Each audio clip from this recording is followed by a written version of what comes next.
Time check, Val. How we looking? You're almost there, buddy. Keep raising that roof. Okay. Oh, yeah. Hey, everybody. What's up? What's up, Twitch? Currently Twitch and podcast listeners in the future. This is I Love Improv with Trent Dozier. I'm your host, Trent Dozier. And as always, I cannot hear the music that is playing. That is why I ask Val how long I need to continue dancing. So thank you, Val, for your help. And right now, if you're here joining us live in the chat, give some love to our technical producer for the show, Val Agnew. Hey, Val. Hey, Trent. What's up? Oh, nothing. You know, another beautiful day here in Burbank, California, living the dream, trying to live my best life out here in shorts and sandals 24/7. And you know what? It's going pretty well. How's it going for you back in the Shy? Well, it went from 70 degrees to 50 degrees between yesterday and today, and it was raining when I went to go get tacos. So not like LA. Tough. Can't win them all. But still my home. Yeah, I think Chicago is my home and my heart as well. And I know our guest this week, Chicago is certainly their home. Before I introduce you to our guest for this episode of I Love Improv with Trent Dozier, first, you are watching I Love Improv with Trent Dozier on twitch.tv/The Trident Network. This show is a part of the Trident Network. Of course, the Trident Network has shows streaming all the time on Twitch like this. There's also podcasts, which is also like this. And there's some pre-recorded stuff that's on there all the time. You can go to thetridentnetwork.com for more information on all of that. And if you would like to subscribe to the Trident Network Twitch channel, which you are watching now, Val, there's a button down here somewhere people can click on to subscribe. Yep. Am I you in got the it, general? Bud. Yep, Okay, you're good. Nice. Right there. If you have an Amazon Prime account, you can actually subscribe to this channel for free through that. So that's something to think about, something to consider. If you're a member, you also get access to the Party Dolphin emote, which is the Party Dolphin is, of course, the mascot of the Trident Network. And with that, you can throw some Party Dolphin claps and whatnot into the chat. Val, why don't you throw some Party Dolphin claps in the chat? Show the people what it's all about. On it. I think that's it. Anything else you would like to say at the top here, Val, before we get into it? No, we're just so excited for everyone to be here. Yes, we all love improv. Thank you, everyone who's here in the chat, joining us in the chat now. This week, we have a great friend, a great improviser, and soon to be a great guest. Please welcome to the screen my friend, Chicago's own Hannah McDonald. Hey, Hannah. Hello, Trent. How's it going? Good. How's it going with you? You know, sun's up, guns up, or whatever. Sun's out, guns out. Sun's out, guns out, I think is the phrase. Not That's the sun's phrase. up, guns up. Sun's up, guns up might be a more like Florida phrase. I don't know. Yeah. Hannah, how are you enjoying Chicago at this time? Well, okay, honestly, I don't care for fall. I love summer. So I just came off a really good couple of months, really had a blast. And I'm trying to be excited about fall. Mhm. I'm thinking, okay, this means I can watch scary movies. So that's something that I like. So I can do that for myself. But it is so gloomy and rainy. Like today I went and I walked to the store and it wasn't raining. It was just like misting the whole time. And my phone said it wasn't raining, but it was just misting. I returned home and I was just wet. Yeah, I hate that. So. Being wet when I wasn't expecting to be wet. Mm-hmm. It's my number one pet peeve. Anybody will tell you who knows me. Hate it. This is a tangent, but because you did say scary movies, did you see the new Halloween movie yet? Halloween Kills? No, I'm not. I haven't seen all that many movies from that franchise. I need to get more into slasher. That's an area that I haven't really explored. Sure. I also haven't seen it yet. The one that is the prelude to this, I guess, the Halloween movie from a couple years ago. Great. I've heard Halloween Kills is bad, but I will still see it. I'll report back to everybody in 2 weeks. But I think that's enough jibber jabber. Let's get into the show, shall we? Does that sound good to you, Hannah? Yes, please let's. Great. Okay. As always, first I'm going to tell Hannah what I love about her as an improviser. And then from there, her and I will do a scene together that will be inspired by a suggestion from someone in the chat, hopefully. As always, before I get into telling Hannah what I like about her as an improviser, if you would like to start throwing out suggestions now, you can. Feel free to.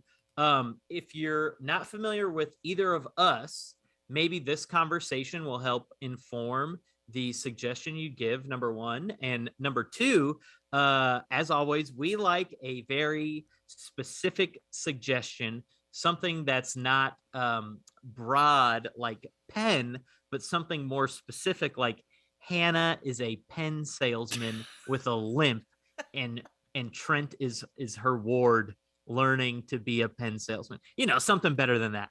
But anyways, maybe this conversation will help inform your potential suggestion.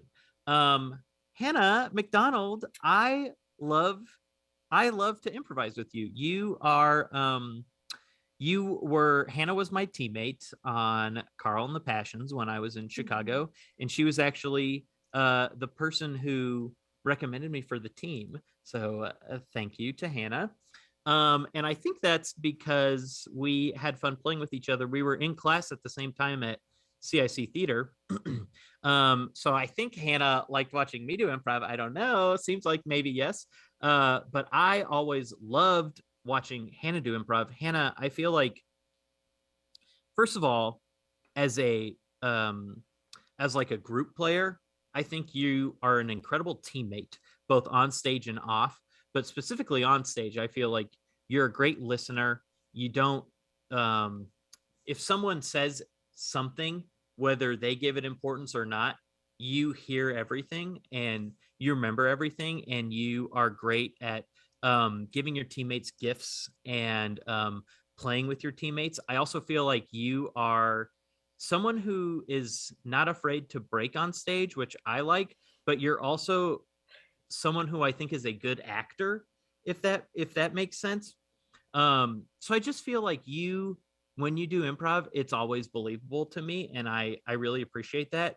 Even if it's an absurd scene, everything you do is believable and grounded in reality. And as someone who got to play with you a lot, that was always like just so helpful for me and easy for me, and made it easy to be like, it doesn't matter what we're doing, Hannah will ground this, and it will be real. That is all not to say that you don't get silly, because I've seen you be wacky and ridiculous on stage too. And I think your range as an improviser is pretty underrated and not discussed enough. But I think you have great range. And also, this is more generic. I think you do a great little Southern mom character. Seen it before, love it. It's one of my favorite things. But yeah, you are a great teammate. Someone who I am happy to be on a team with, and I feel lucky enough that I got to be on a team with you. Someone who I love improvising with, and we're gonna do some improv today. Hannah, do you agree with that assessment, or was I off in any areas? Oh my gosh, first of all, thank you for everything that you said. Sitting here felt like, you know, when you're at a restaurant and people are singing happy birthday and you're like, I don't know how to take this. Yes. That's what it felt like, but in a really good way, like you were holding a chocolate cake. Yes, I would agree. Not in a way that's like, yeah, exactly what you said is correct, but just like with the breaking, I feel like that's currently so true for me, because having not really improvised for a year and a half and then finally being back on stage, I'm so happy to be playing with my friends, and everything they do is so amusing to me now, and I'm not like burnt out like I maybe used to be, even though I always had fun on stage with my friends. But when you're doing, you know, however many shows a week, it's easier to just keep a straight face on stage. But now I'm breaking probably every show I do, just because I'm having so much fun with my friends. Ugh. Don't you hate it? Having fun all the time? I hate it's so tough. I'll tell you what, it's so tough. So tough to have fun. Well, honestly, I think that's a nice that's a very astute self-assessment in terms of the breaking and knowing why you do or don't break. Also, so true. It just, pre-pandemic, especially in Chicago, I think a lot of people, me and you included, were just kind of doing shows to do shows as opposed to doing the shows because we loved it. And it's a lot. Once you're playing with your friends, it's a lot different than being like, well, here's the obligation I have to fulfill, as opposed to like, I get to play with my friends tonight. Totally. And when you know that you are supposed to be following a certain format and everyone around you is taking it seriously, and then you're going to get notes afterwards, while that's super constructive and helpful, it's like, that's like an exercise. That's like work a little bit versus I just am here because I want to have fun with my friends. No one's giving us notes after. It doesn't matter. It's just for fun. That's an entirely different vibe. And now when I'm on stage and I do break, I don't feel bad about it because I'm like, I don't care if people can see that I'm amused by my friends. And my favorite thing to do is to try to make my teammates break because I respect the audience. I want them to laugh, obviously, but I don't care so much if they do. Like, if they don't think what I'm doing is funny and whatever, if I think it's funny and my friends think it's funny, like, I like making my friends laugh. Yeah. Yes. Okay, we'll get into it after, but I totally agree. I agree with all that. Okay. With all that being said about Hannah, now that you know a little bit about her and some about me, if you could please throw a suggestion into the chat of a scene you would like to see Hannah and I do. We actually have a great suggestion already. Great. I'm going to stop talking. First time chatter, Nick Wilson has suggested husband and wife quick change magicians driving home after an okay show. Okay. Fucking good. Okay. Okay. Thank you, Nick. I'll just say before we start, Nick Wilson, born on my birthday. Hey, buddy. Or were you born on his birthday? You know what? I think he's a year or two older than me, so I was born on his birthday. Wow. Oh. All right. Have fun, you two. Thank you, Val. Thank you. Okay.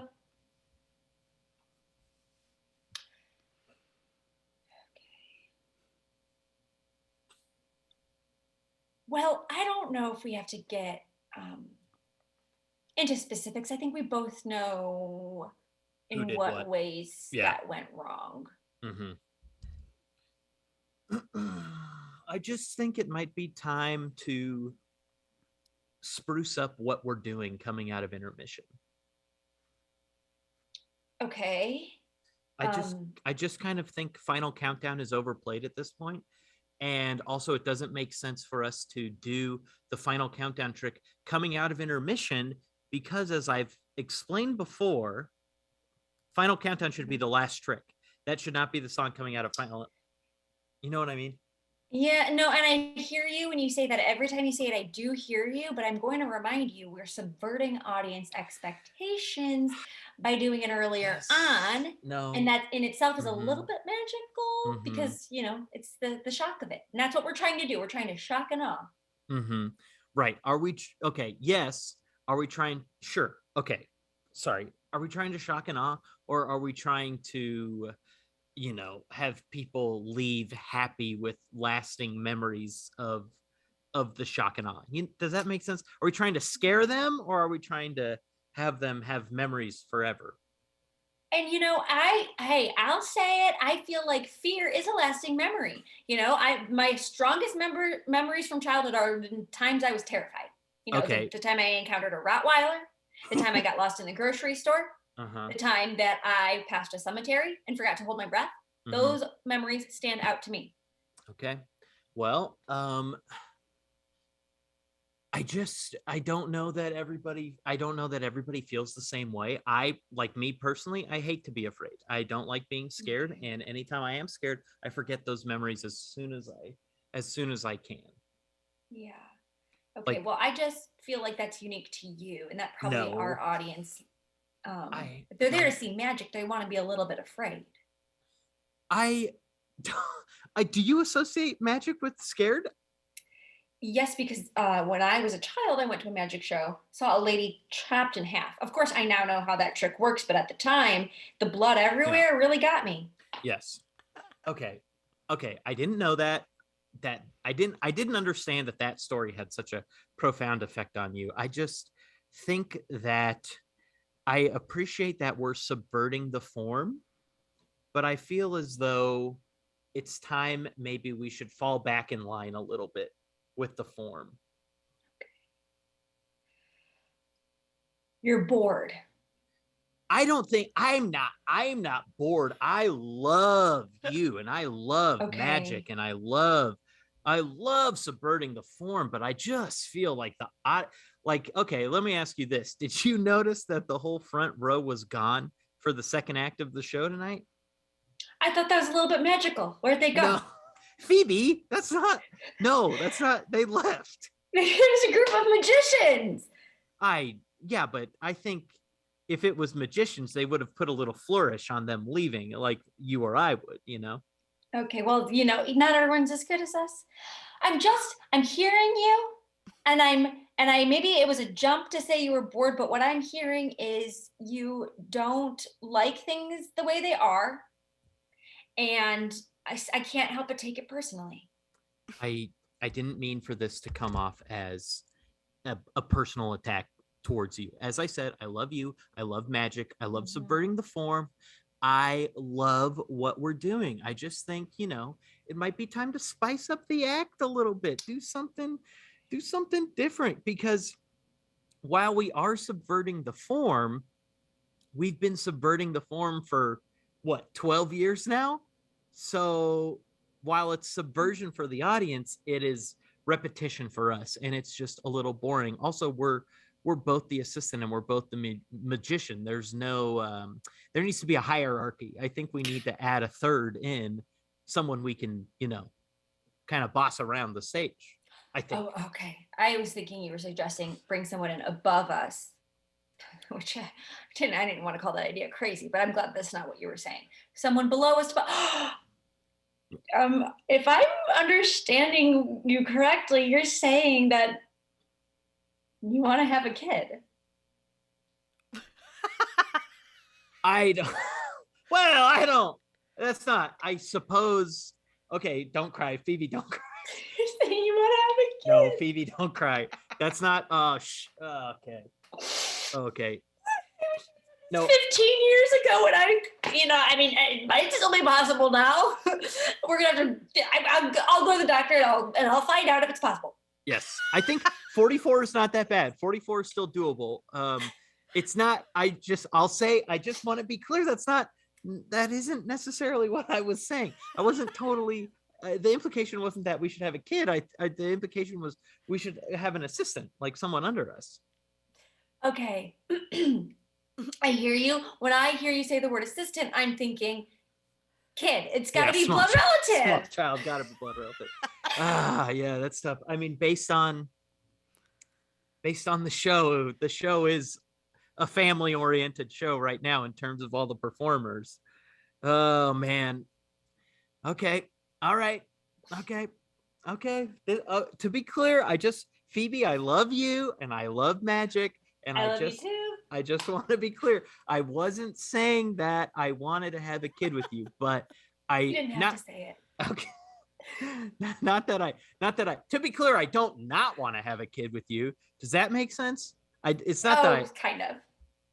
Right. It's just we've been together for so long, both in a marital and a professional capacity, that it just feels like what we have going now is a good flow. You know what? But it's not, because I said the show's not good. All right, we're doing it. Well, okay. you didn't say the show wasn't good. You were just saying you wanted to change the number after intermission, but now I'm hearing you, and you're saying the show's not good. It's not. That's how it came out. That's how it came out verbally, but it's not. Oh man, it's hot. Are you hot in the car? Should I turn on? I'm freezing. You're freezing? Oh, okay. I'm freezing. I can feel my blood. You can feel your. Oh no! Don't cry. Don't cry, Phoebe. You don't need to cry. There's been people older than you. I think I read about a 52-year-old woman giving birth the other day. That's not why I'm crying. I'm crying because you said the show was bad. I don't. And I'm the one who came up with the final countdown number, and that's your main issue. And so you're saying that you think that I'm bad. No, Phoebe, you're mishearing me. I don't think the final countdown number is bad. I think it is positioned incorrectly in the show. And also the final countdown number could use some tweaks in general to the act itself. I don't think you're bad. Remember, I love you. I love magic. I love subverting the form, and I love our act. But I think we have some room for improvement and change and growth and exploration. And okay. Yes. Okay. And I don't know that a kid is gonna solve that. Unless it was twins, which we can't guarantee. Okay. I hear you. Well, I guess we could adopt twins, and then that would be a guarantee of twins. Don't say it unless you mean it. I know that, I know that you love twins. And I just think if we're going to do this, instead of putting your body at your age through a 9-month pregnancy, it would be geriatric. Technically. It would technically be a geriatric pregnancy. Technically, I don't think you're geriatric. I still think you're young and hot and vibrant and frisky and all these 44. things. You're 44. 44 is the new 24. Yeah. So with all that being said, why don't we just find some like teenage twins and adopt them, slide them right into the act. And also there are twins now. I love that. I think that's the best idea we've ever had. I don't see any problems with it at all. I feel like it's only going to bring the two of us closer together, especially because there's two. So it's not going to be like one of like, oh, we have a kid and I love the kid more than you, or vice versa. Right. They have each other. We have each other. It's the perfect arrangement. Yeah. Yes, I agree. I will say the only area I could maybe foresee a problem is if we only have the one kid. Mm-hmm. In theory, if we only had one kid and you and I got into an argument, the kid could be the deciding vote, right? But if we get into an argument now, magic or marital, either one, mm-hmm. if we get into an argument now, there's a chance that sure, both kids could go to one side or the other, but there's also a chance that the twin vote might split, will be 2-2. Nothing will be decided. You're right. And also 3-on-1 would feel bad. 3-on-1 would, yeah, 3-on-1 would feel worse than 2-on-1. You're right. Yeah. Okay, well, let's think on it. Let's not go out and adopt some twins tonight. Don't even know if they would let us. So let's sleep on it. And in the meantime, I'll brainstorm a song we could use in place of the final countdown. We'll keep the number exactly the same, keep it where it is, change the song, maybe to like the theme from Rocky or whatever. Oh, okay. Now the theme from Rocky coming out of intermission could be fun. Oh, okay. Did you miss the turn? No, I didn't miss the turn. I see. I know we said we were going to think about this, but I do see a human child adoption agency on the side of the road here. I don't know. If we want over. That's just fate. Did we pull over and just kind of? We'll just take a look. It's 8 p.m. Do you think they're still open? 8 p.m. Here, look. It was called the. It was. Shoot, I can't see. Pull up your maps on your phone. See what it's called. Maybe you can see. Here, I'm gonna turn around. Turn around here. Let's see. Here, I'm just gonna do it this way. Okay. Siri, what's the nearest human adoption place? Oh, she never listens to my voice. Okay. Make it clear that it's human. We don't want another dog adoption situation. I'm just gonna type it. Okay, what you saw was a humane society, because right down the street there's a humane society. So that would be dogs. That would be dogs. And you hate dogs ever since the Rottweiler incident. Ever since the there's a reason for everything. There's a reason for everything. And that's the scene.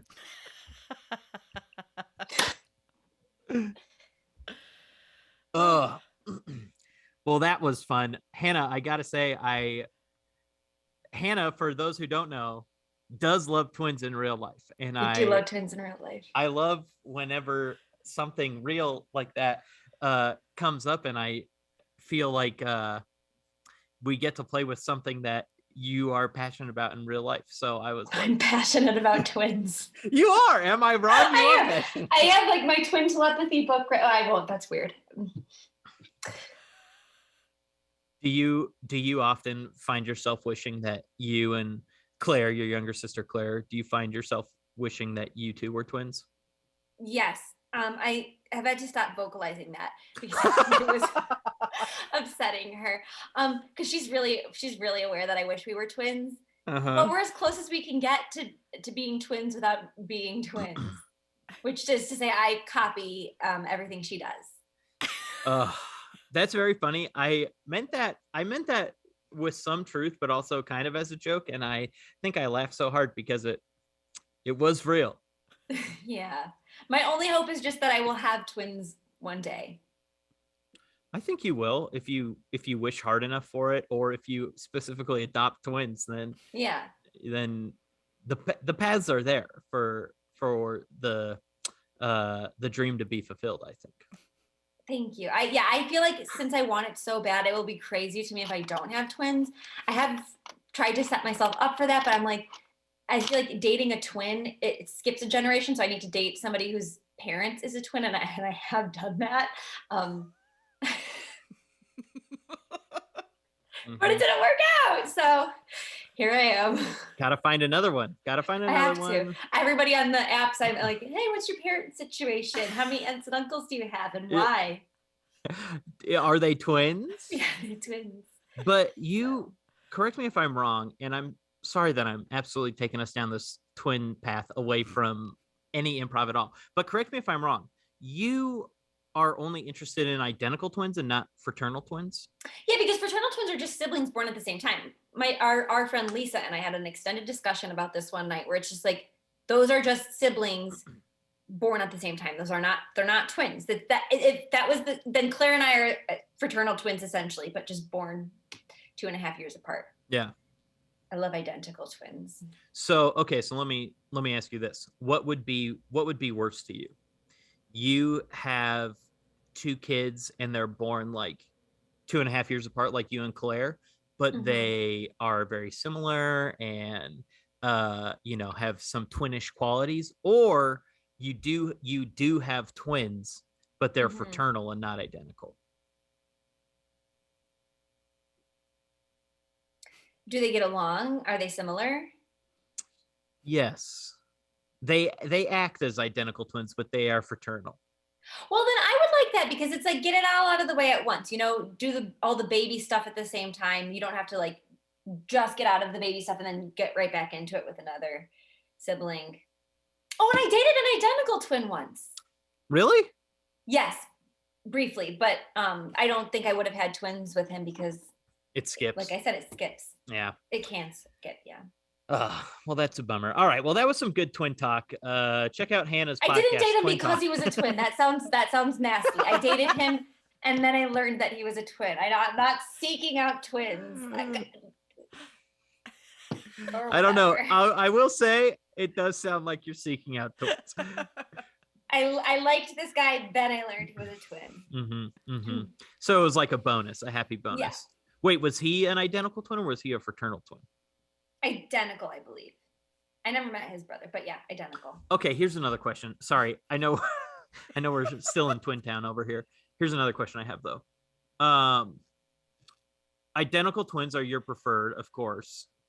But do a boy and a girl twin, does that count to you, or do you want identical boys or girls? I've thought a lot about this because I like the idea of having a boy and a girl child. Mhm. But then I'm like, can they be best friends? I don't know, maybe. And also gender is a social construct. But Correct. so I feel like if they were gonna be fraternal twins, it would be nice if they were the same gender, just so that they can share clothes and they can have somebody who's going through all the same stuff as them and they can talk about that. And I like having a sister. So yeah. Yeah, as someone who has 3 brothers and no sisters, I agree that I liked my life as well. Yeah. You get it. Yeah, I get it. You get it. Okay, well that was Twin Talk, our weekly Twin Talk segment, the segment within the show within the show, as they say. Hannah, I had a lot of fun playing with you doing improv. I always do. I feel like that's probably not the first scene where you and I have been married in a car, but it was probably the longest scene where you and I have been married in a car, and I had a blast. Me too. I realized I had decided that since I was in the passenger seat and you were driving, that I would look over at you. But then I noticed in the screen that it would have made more sense for me to look this way because then I would have been looking at you. But as somebody who doesn't improvise on camera, I didn't register that till halfway through. And then I was like, well, I'm committed because I've like decided that you're here.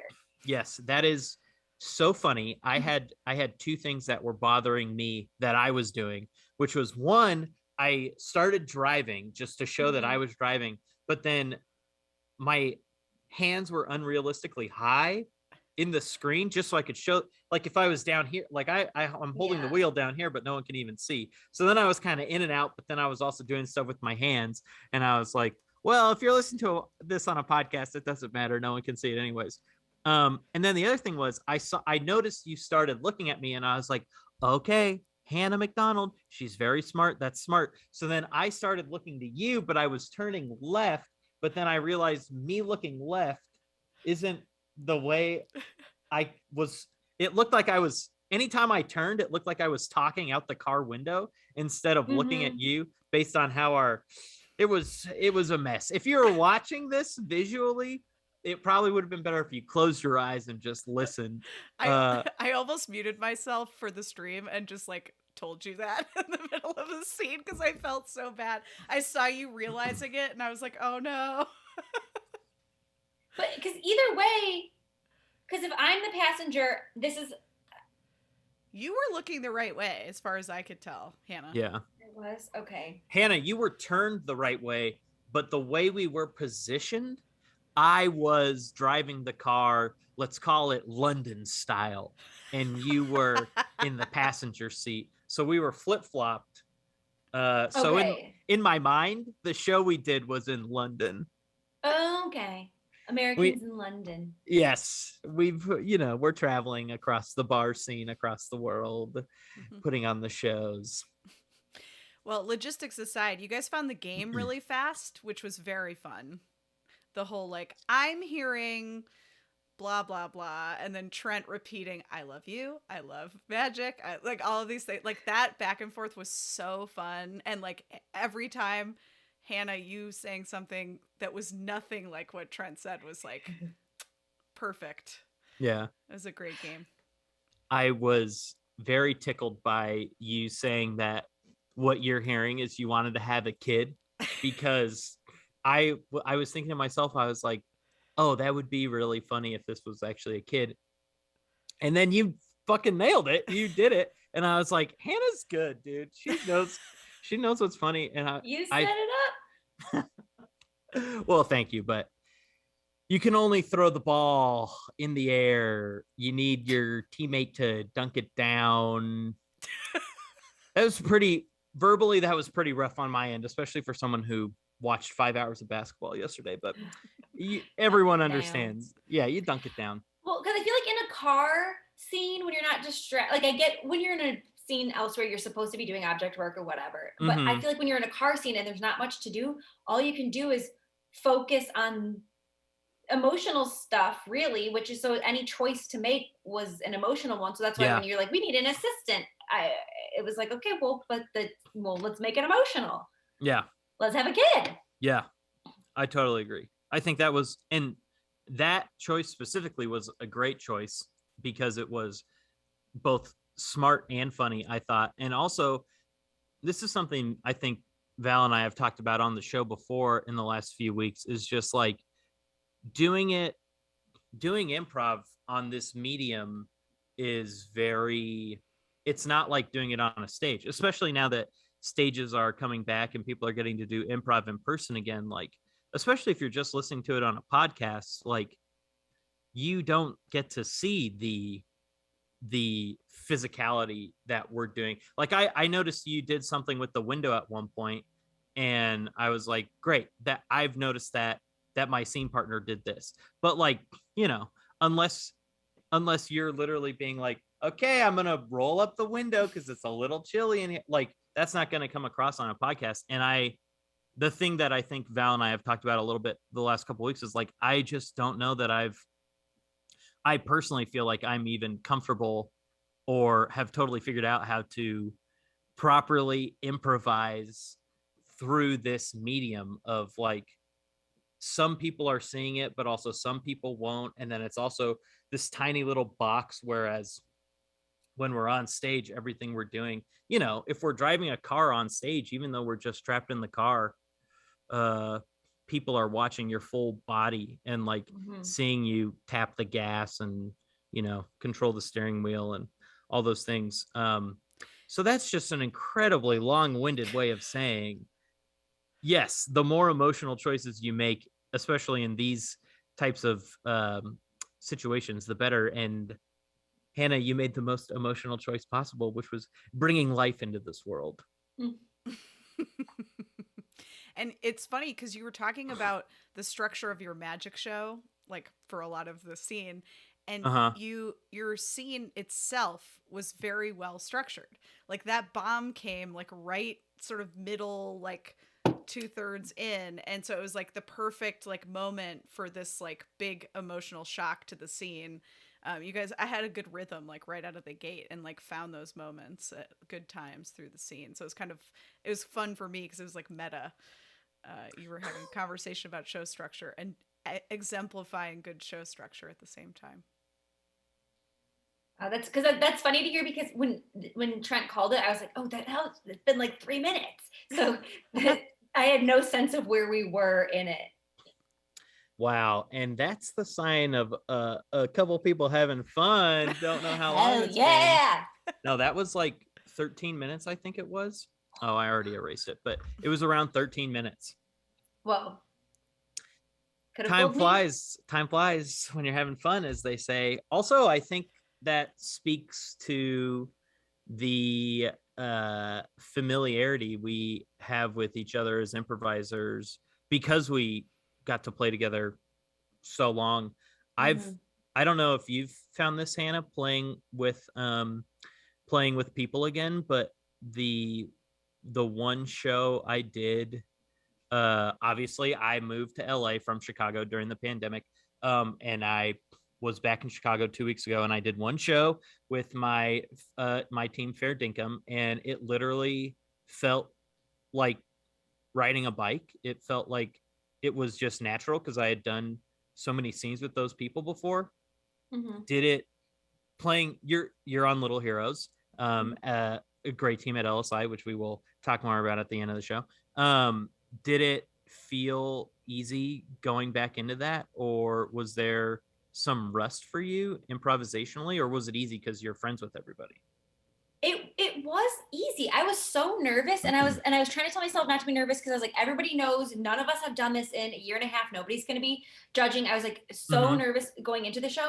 And then my first show with Little Heroes back in end of July, it was just fun. It was so fun, especially because I hadn't played with that team in a couple of years, really. Yeah. And some of my best friends are on that team, but it was easy. And then the very next night, I played with another team that I've been on for a long time, Power Clashing, and it was the same deal. It was just like, we're just friends and we're having fun. And Power Clashing got dinner beforehand to try to like get on the same energy, because we hadn't seen each other since before the pandemic, and I think that helped too, because then we just like got back into our old rhythm as friends, and then just brought that on stage. But I think it would have been different if my first show back on stage was with somebody I hadn't performed with ever, or although even with Little Heroes, I hadn't ever played before with Jane, who's on the team, or Tanya, who was there for the first show. And it was easy and fun with them. I don't know, but it was maybe because I was with people that I had played with before, and it just transferred, whatever. Yeah. And, you know, you have a relationship with Tanya and Jane too, outside of being on the team. So I'm sure that's helpful. But I think you're right. Being around everybody else who you're friends with, it just was, I was like, I honestly haven't been I haven't been nervous before an improv show in like probably 7 or 8 years. And that show in Chicago 2 weeks ago beforehand, I was like, oh, I'm a little nervous. And then almost immediately, just like the familiarity of playing with that same group of people that I had done, you know, so many hours of improv with, it also felt, I was also surprised by how easy it felt, and felt good to be back, felt good to do it. Yeah. Okay, we can wrap it up a little bit here. I know Hannah has a fun evening planned, so she does have to scoot. I would like to say these are some things that if you're in Chicago, you can see Hannah doing. First of all, Hannah is one of the hosts of the Small Prov show at Logan Square Improv. Again, Logan Square Improv, we love it. If you're in Chicago, you got to go to that theater. Check it out. It's incredible. Small Prov is a show every Friday at 7 p.m. at LSI. It is exactly what it says it is, Small Prov. There are 5 or 6 teams of 2 in the lineup every week. And it's great, you know, Chicago Improv, bunch of great improvisers. And of course, Little Heroes every Sunday night at the Sunday show at LSI, along with the late 90s. Those are legitimately 2 of the best teams you can see in Chicago. Sundays at 8:30, Logan Square Improv. Go see Little Heroes and the late 90s. And also, I would just like to say, Hannah did not ask me to mention this, but I would like to mention this because it is something I enjoy. Hannah, in addition to being an improviser, is a poet that I love, and you should follow if poetry is something you're interested in, and if poetry is something you're not interested. Either way, I think you'll have a good time, because I'm not someone who particularly cares for poetry, but I enjoy what Hannah does a lot. Thank So follow her on Instagram at April Wildflowers. Yes. That's her poetry account. I love it. It's great. She posts poems there all the time. It's great. Hannah, she's a prolific performer in more areas than one. She's a great friend, as I said, a great performer. And Hannah, thank you for doing the show. I'm glad we got to do this. Thank you so much for having me. This was so fun. I'm glad I got to play with you. I love to do improv, and I love to do improv with my friends. And boy, Hannah's my friend. Okay, before we get out of here, I will say the premiere at the top of the hour, wherever you are, whatever time zone you're in, whether that be Central or Eastern or Pacific or even Mountain, at the top of the hour will be the premiere on this very Twitch channel, the Trident Twitch channel, of The Witching Hour.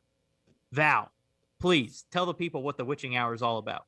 Well, they liked when I described Witching Hour as a fever dream last time, so we'll do that again. It's a tarot-filled, astrology-filled, weed-filled fever dream of euphoria, and you should definitely tune in to that in approximately 12 minutes for that fun.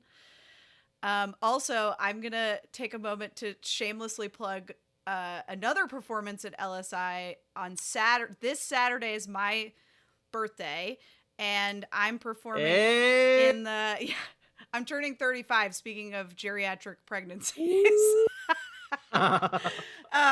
And I'm performing with an all Trident Network member cast in the Whose Line Is It Saturday show, which is basically the live in-person version of Forgot to Mute, which is the show that plays the Thursdays when this show is not happening on Trident.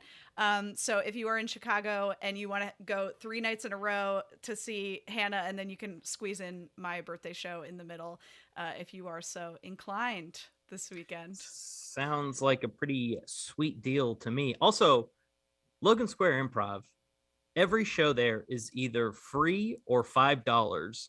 And if you are a patron to LSI, every show's free. So, consider joining that Patreon.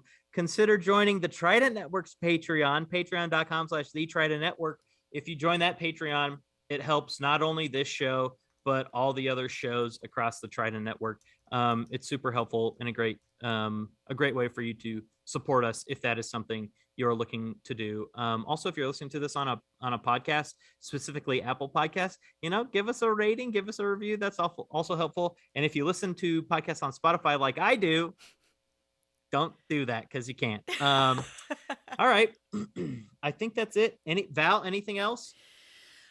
No, we've just got lots of shows on Trident on Mondays, Tuesdays, Wednesdays, and Thursdays. So tune in. Our schedule is up to date on this channel, so you can see what's coming up next. We have trivia night, like pub trivia, but on the internet on Monday. Yeah. So come and do some Halloween-themed trivia and show your smarts. Who's hosting the trivia show?